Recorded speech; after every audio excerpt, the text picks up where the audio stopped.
ఆంధ్రప్రదేశ్లో times now survey ప్రకంపనల వెనుక YCP బడా నేతలున్నారా? ఆంధ్రప్రదేశ్లో వైఎస్ఆర్సీపీ తుడిచిపెట్టుకోకపోతుంది అని భావించే ఆ బడా నేతలు ఇప్పుడు ఈ సర్వేని తెర వెనుక తీసుకొచ్చారా అంటే అవునని సమాధానం ఇస్తున్నారు కొంతమంది రాజకీయ విశ్లేషకులు. ఇక ఇదే అంశానికి సంబంధించి మనతో మాట్లాడేందుకు ప్రముఖ రాజకీయ విశ్లేషకులు అడుసుమల్లి శ్రీనివాసరావు గారు మనతో ఉన్నారు. సార్తో మాట్లాడదాం. సార్ నమస్తే అండి. నమస్కారం అండి. సార్, ఆంధ్రప్రదేశ్లో రానున్న ఎన్నికల గురించి టైమ్స్ నౌ సర్వే ఒక సంచలనమైనటువంటి సర్వేని నిర్వహించింది. ఆ సర్వే రిపోర్ట్స్ ఇప్పుడు ప్రకంపనలు సృష్టిస్తున్నాయి. దగ్గరగా 25 ఎంపీ స్థానాలకి 24 పైగా వైఎస్ఆర్సీపీ కైవసం చేసుకోబోతుంది, క్లీన్ స్వీప్ చేయబోతుంది అంటూ కూడా ఆ సర్వే సంస్థ వాళ్ళ రిపోర్ట్ని అయితే అందజేశారు. ఏంటి సార్, ఈ సర్వే వెనక వైసీపీకి సంబంధించినటువంటి కొంతమంది పెద్దల హస్తం ఉందని కొన్ని వార్తలు బయటకు వస్తున్నాయి. వైసీపీ నేతలే అసలు ఆంధ్రప్రదేశ్లో ఇంకా వైఎస్ఆర్సీపీ తుడిచిపెట్టుకుపోతుంది, ఏం లేదు, అందుకనే ఇటువంటి సర్వేని తెర మీదకి తీసుకొస్తున్నారు అనేది కూడా ఒక వార్త ఇప్పుడు బయటకు వస్తున్న నేపథ్యంలో ఏంటి సార్ ఈ అంశాన్ని మనం ఎలా చూడొచ్చు? ఇప్పుడు వాళ్ళకి అనుకూలంగా సర్వే ఇచ్చారని చెప్పేసి మనం ఏమి ఏకపక్షంగా ఇరుచుకుపడాల్సిన అవసరం లేదు. వాళ్ళకి అలా అనిపించిందేమో. ఇప్పుడు సర్వే సంస్థ విశ్వసనీయతను మనం ప్రశ్నించలేమండి. అయితే వాళ్ళు 25కి 25 ఇచ్చారు కదా, 25కి 30 ఇస్తే బాగుండేది. 25 స్థానాలకు 30 స్థానాలు. అదే మరి వాళ్ళు చెప్పింది అలాగే ఉంది కదా. ఇప్పుడు గత ఎన్నికల్లో 22 వచ్చినాయి వాళ్ళకి పార్లమెంట్. అంతకన్నా ఏమి బాగా చేసేసాడని 25కి 25 ఇస్తాడు? అక్కడ వాళ్ళు ఇండైరెక్ట్గా వాళ్ళు ఏం చెప్తున్నారంటే మన సర్వే సంస్థను తప్పు పట్టకూడదు. వాళ్ళ దగ్గర వాళ్ళకి యాడ్ల రూపంలోనో ఏ రూపంలోనో వాళ్ళు బెనిఫిట్ చేసి ఉండొచ్చు, సహాయం చేసి ఉండొచ్చు ప్రభుత్వం తరఫున, అదే జరిగి ఉండొచ్చు. దానికి కృతజ్ఞతగా వాళ్ళు అడుగుతారు మాకు అనుకూలంగా ఒక సర్వే రిపోర్ట్ ఇవ్వండి అని. కానీ ఇక పత్రిక ఆ సర్వే సంస్థలో వాళ్ళ విశ్వసనీయత కోల్పోకూడదని ఉంటుంది లోపల. కానీ అన్యాపదేశంగా అంటే డైరెక్ట్గా వాళ్ళే ఒక మెసేజ్ ఏమిస్తారంటే ప్రజలకి అస్సలు నమ్మశక్యంగానే సర్వే ఇస్తారు. ఓకే, అంటే ప్రజల దృష్టిలో కొంచెం చెడ్డ పేరు వచ్చినా కానీ కొంచెం అర్థం చేసుకుని వాళ్ళు వీడు కావాలని ఇచ్చేటరా బాబు ఇలాగని అనుకుంటారు. ఎందుకంటే 25కి 25 ఇచ్చి పచ్చి అబద్ధం అని ఫస్ట్ అనుకుంటాడు. చూడగానే బళ్ళుమని నవ్వుకుంటారు, పక్కపక్క నవ్వుకుంటారు. తర్వాత తరిచి చూసి ఆలోచిస్తే నేనే ఎలాగ ఆలోచించానంటే 25కి 25 ఇవ్వటం వల్ల ఇది మేము తప్పుడు రిపోర్ట్ ఇచ్చాము, యాక్చువల్గా ఇది మేము మా బలవంతం మీద వాళ్ళ ఒత్తిడి మేరకు ఇచ్చాము అనేటువంటి దాన్ని ఇండైరెక్ట్గా పబ్లిక్కి చెప్పారు. నెక్స్ట్ మరి అలా ఎందుకు ఇప్పించుకున్నారు? ఇప్పుడు జనంలో లేనిది ఆ సర్వే వల్ల ఏంటి ప్రయోజనం? జనంలో ఎలాగ లేదు, ఆ సర్వే ఇస్తే మారిపోద్దా మూడు అని ఆలోచన ఉంటుంది. సరే, మరి ఎందుకు ఇప్పించుకున్నారంటే వైసీపీ పార్టీ పరిస్థితి ఎలా ఉందంటే మధ్యాహ్నం లంచ్ టైంకి స్కూల్ పిల్లలు ఉంటారు కదా, హై స్కూల్లోనూ లేకపోతే ఎలిమెంటరీ స్కూల్లోనూ డ్రిల్ పీరియడ్కి మధ్యాహ్నం లంచ్ అయిపోయిన తర్వాత సాయంత్రం 4 గంటలకు డ్రిల్ పీరియడ్ ఉంటుంది, ఆడుకుంటారు పిల్లలు పోయి స్పోర్ట్స్ హై స్కూల్లో కూడా. అప్పుడు గంట కొట్టగానే జంపలో మన పరిగెడతారు బయటకు ఆడుకుంటాం. అమ్మయ్య ఈ స్కూల్ నుంచి బయటకు వచ్చేసాం రా బాబు అని. అలాగా ఈ ఎమ్మెల్యేలు, ఆ పార్టీ నాయకులు, ఆ శ్రేణులు అందరూ కూడా బెలబెలమంట బయట పారిపోవడానికి చూస్తున్నారు. ఎవరు కూడా అసలు ఎంపీ స్థానాల్లో పోటీ చేసేందుకు సిద్ధంగా లేరని, చేతులు ఎత్తేసారని కూడా గతంలో కొన్ని వార్తలు వచ్చినాయి. అదొకటి. ఇప్పుడు పార్టీ ఓడిపోతుంది, పార్టీ ఓడిపోయి ఇలాంటప్పుడు కొంచెం నిరాశపడడం ఒక ఎత్తు. పార్టీ శ్రేణులకు కానీ, నాయకులకు కానీ, ప్రతినిధులకు కానీ వాళ్ళందరికీ కూడా ఒక రకంగా మన పని అయిపోయిందిరా బాబు అనేటువంటిది ముందుగానే తెలిసిపోయింది. ఇవాళ కాదండి, దాదాపు 2 ఏళ్ళ నుంచి వాళ్ళందరూ ఆలోచన మదన పడుతున్నారు, ఏదైనా జరగకపోదా అని చూస్తున్నారు. ఇప్పుడు సగం రోజులు 5 సంవత్సరాలు, 2.5 సంవత్సరాలు, 3 సంవత్సరాలు అయిన తర్వాత మిగతా లాస్ట్ 2 సంవత్సరాల్లో ఏదన్నా చేసి ప్రతిపక్షం బలహీనపడి లేకపోతే మనకు అనుకూలమైన అంశాలు వచ్చి ఏదైనా మార్పు ఉంటుందేమో, మనకి పని జరుగుద్దేమో అని కొంత ఆలోచన ఉంటుంది. కానీ రోజు రోజుకి దిగజారిపోయి డిజాస్టర్ అయిపోతున్నప్పుడు వాళ్ళకి కూడా వాళ్ళ భవిష్యత్తు పట్ల ఆందోళన ఉంటుంది కదా. రాజకీయ నాయకులు ఏంటంటే ఇప్పుడు ఒపీనియన్స్ మార్చుకుంటారు, పాలిటిక్స్ డైనమిక్గా ఉంటాయి, ప్రజల అభిప్రాయాలు కూడా మార్పు ఉంటుంది. గత ఎన్నికల్లో జగన్మోహన్ రెడ్డికి ఏకపక్షంగా అధికారం కట్టబెట్టారు. అతని పెర్ఫార్మెన్స్ బాగోలేదు, అతను అన్ని ప్రజా వ్యతిరేక నిర్ణయాలు, అవకతవక నిర్ణయాలు, అసంబద్ధ నిర్ణయాలు, అభివృద్ధి లేకుండా ఏకపక్షంగా, నిరంతృత్వంగా, నిరంకుశంగా చట్ట రాజ్యాంగ వ్యతిరేక పాలన చేస్తున్నాడు అనేటువంటిది నిరూపితమైంది. పైగా అతను నమ్మించి మోసం చేశాడు, ఇతను దగాకోరు, వంచన చేస్తున్నాడు, ప్రజలను మోసం చేస్తున్నాడు అనేటువంటిది ప్రజల్లో స్థిరంగా అభిప్రాయం ఏర్పడింది.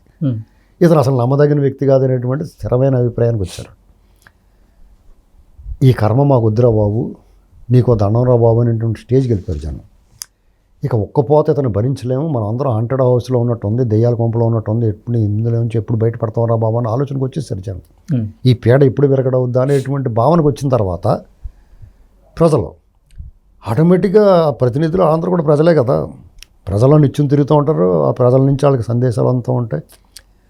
వాళ్ళ ప్రజలను కలిసినప్పుడు వాళ్ళ ముఖాలు పెళ్ళిళ్ళకి ఇప్పుడు పర్యటనలకు వెళ్ళి ప్రజల సమస్యల మీద వెళ్ళకపోయినా ఫంక్షన్లకి వాటికి వెళ్తారు కదా, వెళ్ళినప్పుడు చూస్తారు కదా, వీళ్ళు ముఖం చూడగానే ఆనందమైనట్టు పెడతా ఉంటారు వాళ్ళ ముఖం. ఆ స్పందన ఇది తేడాగా ఉందిరా బాబు, బ్రహ్మానందం ఉంది, మేమ్స్ వస్తూ ఉంటాయి, ఇది తేడాగా ఉందే అంటూ ఉంటారు, అలాగా అనిపిస్తూ ఉంటుంది వాళ్ళకి. ఇదంతా అయిన తర్వాత జగన్మోహన్ రెడ్డి గారు రోజు రోజుకి ఆయన నిర్ణయాలన్నీ కూడా వికారంగా వచ్చి కలిగించేలా ఉన్నాయి. పైగా వీళ్ళు ఎవడన్నా చెప్దామని వెళ్తే సీనియర్లు ఉన్నారు కదా, బోళ్ళది మంది సీనియర్లు ఉన్నారు, అపారమైన అనుభవం ఉన్న నాయకులు ఉన్నారు, అందులో మంత్రులుగా చేశారు, వరుస పెట్టి ఎన్నికల్లో గెలిచిన వాళ్ళు ఉన్నారు, రాజకీయాల పట్ల పూర్తి నిష్ణాతులైన వాళ్ళు ఉన్నారు. వాళ్ళందరినీ పిలిచి ఏంటి పరిస్థితి అని అడిగితే వాళ్ళు కొంత మంచి మాట చెప్తారు. ఇప్పుడు అది కూడా చేయి దాటిపోయింది. 2 ఏళ్ల క్రితమే ఇప్పుడు మంత్రిగా ఉన్న ఆయన, అప్పుడు మంత్రివర్గంలో చేరే ముందు ఆయన ఏమన్నాడంటే నాట్ రిపేరబుల్, ఇది మరామత్తు చేయడానికి కూడా అవకాశం లేదని చెప్పాడు 2 ఏళ్ల క్రితమే. అంటే అప్పటికి వాళ్ళకి డిసైడ్ అయిపోయారు, ఇది అంత పోతుంది, ఇదేం లేదు మనకి, ఇదే ఆఖరు అనేటువంటిది. నాయకులకు వచ్చింది, ఎమ్మెల్యేలకు వచ్చింది, కార్యకర్తలకి వాళ్ళకి ఇప్పుడు 1 సంవత్సరం నుంచి వాళ్ళందరికీ కూడా డిసైడ్ అయిపోయారు. వాళ్ళు కూడా ఎవరన్నా మాట్లాడితే ఇప్పుడు కార్యకర్త కూడా వాళ్ళ పార్టీ వాళ్ళ నాయకుడిని వాళ్ళ ప్రత్యక్షమైన సంబంధం లేకపోయినా అభిమానంతో సినిమాలు చూడండి, మా సినిమా ఆడాలా, హీరో సినిమా ఆడాలనుకుంటే అడిగిన రూపాయి వస్తుందా, తిరిగి డబ్బులు పక్క. సినిమా చాలా బాగుంటే 1-2 సార్లు చూసాడు అనుకోండి, డబ్బులు పక్క కదా. అయినా సరే మా హీరో సినిమా బాగా ఆడాలంటే అభిమానం అంతే. ఈ రాజకీయ పార్టీల దగ్గరికి వచ్చినప్పటికీ కొంత మేలు జరుగుతుంది, అది ఉంటుంది, ప్రజలకు మేలు చేస్తున్నాడు, మంచి పనులు చేస్తున్నాడు అనేటువంటిది ఉంటుంది. దాంతోపాటు అభిమానం, ప్రేమ, కులం, మతం, ప్రాంతం అని అనేక రకాల కలగలుపుకుంటుంది. అలాంటిది వాళ్ళ నాయకుడు డిజాస్టర్ అయిపోయి అతను చెడ్డ పేరు వచ్చేసి వీళ్ళకే చాలా వాళ్ళు అభిమానించే వాళ్ళు కూడా కష్టపెట్టేస్తుంటే, ఎవరైతే రావాలనుకున్న వాళ్ళు వాళ్ళ మీదే దాడి చేస్తుంటే, ఇవన్నీ వాళ్ళు మొదట అనుకూలంగా మాట్లాడడం మానేస్తారు. తర్వాత ఎవరన్నా వ్యతిరేకంగా మాట్లాడితే నమ్ముకుంటారు, మాట్లాడకుండా, దానికి సమాధానం చెప్పకుండా. 3వ స్టేజ్ వ్యతిరేకిస్తారు. ఇప్పుడు 3 స్టేజ్లకు అడుగెట్టేశారు. ఓకే, అర్థమైంది. ఈ 3 ఏళ్లలోనూ జరిగింది ఇది, 3 స్టెప్పులుగా. వాళ్ళ ఇంకా వ్యతిరేకించడం మొదలెట్టిన తర్వాత వాళ్ళ ఆప్షన్ ఏంటి, వాళ్ళ అభిప్రాయాన్ని మార్చుకుంటారు, వాళ్ళ అభిమానాన్ని కూడా వేరే వైపుకి మళ్ళించుకుంటారు. తప్పనిసరి పరిస్థితుల్లో కూడా కొంత హార్డ్ కోర్ అభిమానులు ఉంటారు, అవతల పార్టీని సహించలేని వాళ్ళు ఉంటారు. అప్పుడు వీళ్ళ భావాలు తగ్గ పార్టీ ఏదైనా దొరికితే అందులో పోతారు, లేదంటే వాళ్ళు అభిమానిస్తారు, లేదంటే మెదలకుండా కూర్చుంటారు. ఆ స్టేజ్కి వచ్చేసింది. ఇలాంటి వాళ్ళందరినీ దింపుడు కళ్ళు ఆశలాగా, ఇదిగో లేదు ఊరికే వాళ్ళు ప్రచారం చేస్తున్నారు తప్ప నీ వాస్తవ పరిస్థితి ఇది, టైమ్స్ నవ్వు లేకపోతే ఇప్పుడు నేను ఇందాక సర్వే వచ్చి ఇలాంటి వాళ్ళు చాలా పెద్ద సంస్థలు ఇవి, వాళ్ళు చెప్తున్నారు వినండిరా బాబు, 25 మనమే వస్తాం, క్లీన్ స్వీప్ చేస్తాం, మనం వై నాట్ 175 అది నిజమే అవుతుంది అనేటువంటి దాన్ని వాళ్ళకి ఎక్కించడానికి, వాళ్ళకి ఉపశమనం కలిగించడానికి. ఇప్పుడు ఎవరో ఒకరు మరణిస్తారు యాక్సిడెంట్లో, ప్రమాదం జరిగి, మిగతా వాళ్ళు ఒక వార్డులో ఉంటారు, ఇంకో బెడ్ మీద ఉంటారు. వాళ్ళకి ఏం చెప్తారంటే వాళ్ళు అడుగుతారు, మా నాన్న ఏమైపోయాడు, మా బిడ్డ ఏమైపోయాడు అడిగితే ఏం పర్లేదు వాళ్ళు బాగానే ఉన్నారు, నువ్వు ధైర్యంగా ఉండి అంటారు. కానీ నిజానికి వాళ్ళు సర్దేసుకుంటూ ఉంటారు ఆల్రెడీ. వాళ్ళ బిడ్డ మీద కోలుకోవడం కోసం, ధైర్యం చెప్పడం కోసం చెప్తూ ఉంటారు. అలాగే ఆ పార్టీ పరిస్థితి కూడా అయిపోయిందని వీళ్ళందరూ బెంగెట్టుకుంటే మీరేం పర్లేదురా బాబు ఉందా ఇంకానే ఏం పర్లేదని ఎలక్షన్ దాకా నెట్టుతారనమాట. ఎలక్షన్ అయిపోయిన తర్వాత తలుపులు టవాలను వేసేసుకుని ఎవరికే కనపడతాం మానేస్తారు. అది జరగబోయేది. వాళ్ళ భవిష్యత్తును వాళ్ళు చూసేసారు, నాయకులకు అర్థమైపోయింది. అందుకనే ఎవరి ద్వారా వాళ్ళు ఎత్తుకుంటున్నారో. నేను టిక్కెట్లు ఎవరు అన్నాడు అనుకోండి, వెరీ గుడ్, నీకు థ్యాంక్స్ అని చెప్పేసి ఇంటిలో స్వీట్ తయారు చేయించుకుంటారు. ఇంట్లో అప్పటికప్పుడు ఇమీడియట్గా 2 నిమిషాల్లో నూడిల్స్ లాగా అయిపోయి స్వీట్లు ఉంటాయి. గులాబ్ జామున్ ఒక ప్యాకెట్ తీసుకుని పక్కన గులాబ్ జామున్ చేసేసుకుని 15 పాకం పెట్టి అందులో పాడేసుకుంటే గులాబ్ జామున్ 1 గంట 6 గంటలు తయారైపోతుంది. లేదా బొంబాయి రవ్వ పంచదార కొంచెం ఆ పసుపు రంగు వేసేస్తే పంచదార వేసేసి అది ఒక రవ కేస తయారు చేసేసుకుని స్వీట్ జీడిపప్పు కిస్మిస్ వేసుకుని దక్షిణామూర్తి ప్రసాదం లాగా ఇలా చేసేసుకుంటారు ఇమీడియట్గా. లేదా పాయసం, సేమియా పాయసం, పాలు మరగబెట్టి అందరూ వేసేసి లేదా బెల్లం ముక్క పడేసి సేమియా చేసేసి రెడీ చేసి ఉండొచ్చు, నేను వస్తున్నాను ఇంటికి, మంచి శుభవార్త చెప్తాను అంటాడు. ఏం చెప్తాడో ఏటో అనుకుని ఆ ఇంట్లో వాళ్ళకి గబగబా రెడీ చేస్తారు.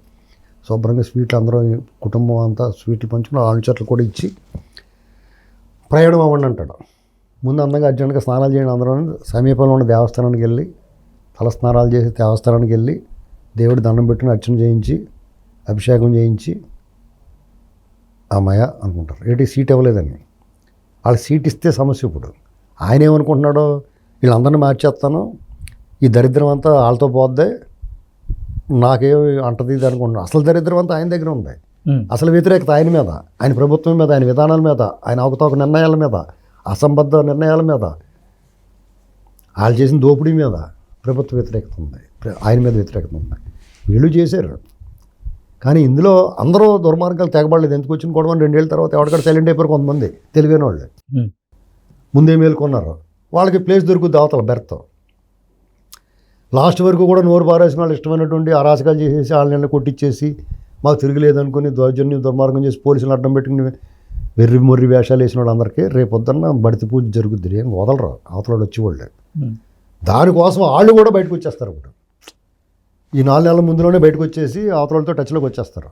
వచ్చేసి మీకైనా ఆర్థిక సహాయం గట్ట కావాల్సి చేస్తాం, రేపు ఎలక్షన్ మా జోలికి రాకంటారు బాబు, ఎలక్షన్ అయిన తర్వాత ప్రభుత్వం మీదే వస్తుంది, కావాలంటే ఇతను విమర్శిస్తాం కూడా అంటారు. రేపు నుంచి వరుస పెట్టి, నేను ఇదివరకు ఒకసారి చెప్పాను, దాదాపు 2 ఏళ్ళ 3 ఏళ్ళ క్రితం చెప్పాను, తెలుగుదేశం పార్టీ ఆఫీస్ ముందు తొక్కిసలాట జరుగుద్ది ఆ పార్టీలో జాయిన్ అవ్వడానికి. అలాగే జగన్మోహన్ రెడ్డిని పార్టీ నుంచి బయటికి పారిపోవడానికి నాయకులు ప్రయత్నం చేస్తే అతను మిలిటరీని దింపి ఆపాలి వాళ్ళందరినీ. మామూలు పోలీసులు ఆపలేరు వాళ్ళని. మామూలు పోలీసులు ఆపితే వాళ్ళు భుజాల మీద ఎక్కి దూకేసి వెళ్ళిపోతారు. ఇప్పుడు ఆల్రెడీ దాని శాంపిల్ మీటింగుల్లో చూసాం, పబ్లిక్ పారిపోతున్నారు. ఈసారి నాయకులు పారిపోతారు. ఇది జరగబోయేది. ఓకే, వాటన్ని అంటే నాయకులు వెళ్లకుండా నిలువరించేందుకే ఇటువంటి అంతే సర్వేలు తెర మీదకి తీసుకొస్తున్నారు. ఇలాంటి సర్వేలు తీసుకురావటం, వాళ్ళందరూ మనోధైర్యం కల్పించడం కోసం రకరకాల విన్యాసాలు చేస్తారు. ఏం చేసినా ముంజేతి కంకణానికి అర్థం అవసరం లేదు. ప్రజల్లో ఉన్న వ్యతిరేకతని ఏ సర్వేలు కప్పెట్టలేవు. ప్రజల్లో ఇతని మీద ఉన్న వ్యతిరేకత ఇతను చూస్తే ఆనందం తాగినట్టు ముఖం పెడుతున్నారు. ఇక మామూలు ఎలర్జీ కాదు, జుగుప్స కలిగించి వాళ్ళ భాష, వాళ్ళ వేషం, వాళ్ళ మాటలు, వాళ్ళ తీరు, ప్రజలు ఎప్పుడు వేసిన తీరు, ప్రజాధనం దోపిడీ చేసిన విధానం ఇవన్నీ చూసిన తర్వాత అతని పట్ల ఇంకా ఏం మనిజన్మిత్రుడు ఎవడో వాళ్ళ వెనకాల ఉండడం. అంతే simple. Okay sir, thank you so much.